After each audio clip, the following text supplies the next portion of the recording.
Today, we're going to dissect one of literature's most influential and, let's be honest, unsettling characters. A figure who seems to understand the darkest corners of our modern minds, maybe even better than we do ourselves. I mean, what an opening line, right? From Fyodor Dostoevsky's 1864 novel, Notes from Underground. This isn't just an introduction. It's a challenge. It forces us to look at a part of humanity we usually try really hard to ignore. So that's the big question, isn't it? Why should we care?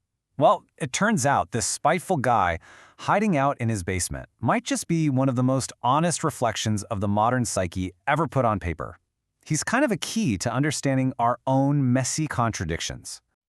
Okay, so let's dive in and meet the man himself. He's a retired civil servant, and he's scribbling these bitter confessions from a gross little basement in St. Petersburg. Yet, this guy is no hero. And honestly, that's the whole point. So who is this dude really? Well, he's a walking bundle of contradictions. He's super smart, but he basically uses his own intelligence as a weapon against himself. He's completely defined by his resentment for a world he secretly, desperately wants to be a part of. And the weirdest part, he actually seems to enjoy his own misery. It's wild. And this right here gets to the absolute core of his personality. All that conflict inside him doesn't just stay put. Nope, it explodes outward as this twisted sort of joy he finds in his own failure and humiliation. So you've got this constant war going on inside him. On one hand, he daydreams about being a hero, about being loved and accepted.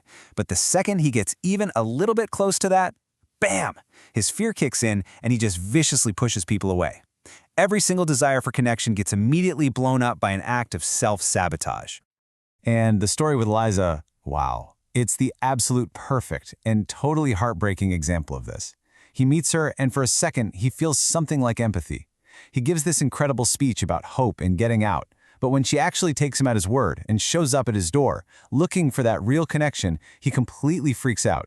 He panics and just cruelly humiliates her, destroying the very thing he started, because he's just terrified of being vulnerable. So what is going on here? What's the engine driving all this pain and self-destruction? Why can't he just get out of his own way? Well, Dostoevsky gives him a diagnosis that sounds surprisingly modern. He calls it a sickness, the sickness of hyper-consciousness. It's basically the paralysis of overanalysis. You know, he thinks so much about every single possibility, every motive, every angle, that he can't do anything at all. He literally thinks himself into a corner where he's totally stuck. But here's the thing, it's not just an internal battle. He's also rebelling against a huge idea from his time.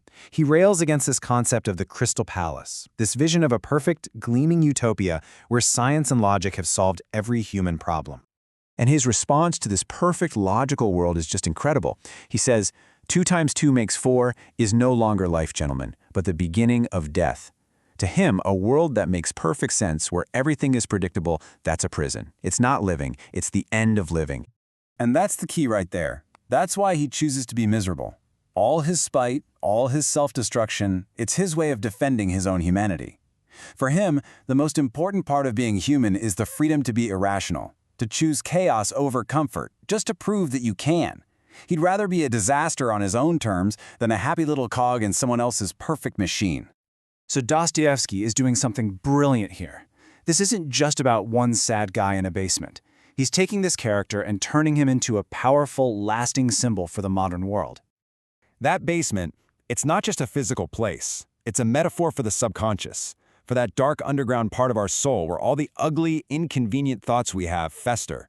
He represents that person who feels totally alienated and useless in a big, impersonal society.